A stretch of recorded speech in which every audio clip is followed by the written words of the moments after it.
और जड़ावाला में महंगाई का जिन बेकाबू हो गया, प्राइस कंट्रोल कमेटियां गैर फाल हो गई, आवाम महंगी सब्जियां चीनी वगैरह खरीदने पर मजबूर हैं।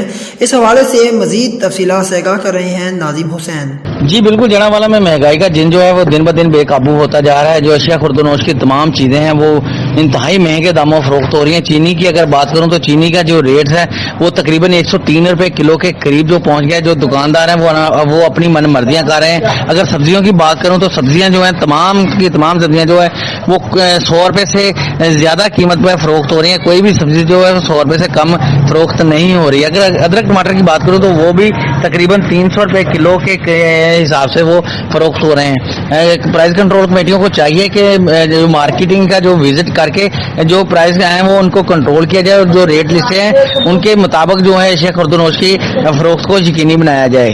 जी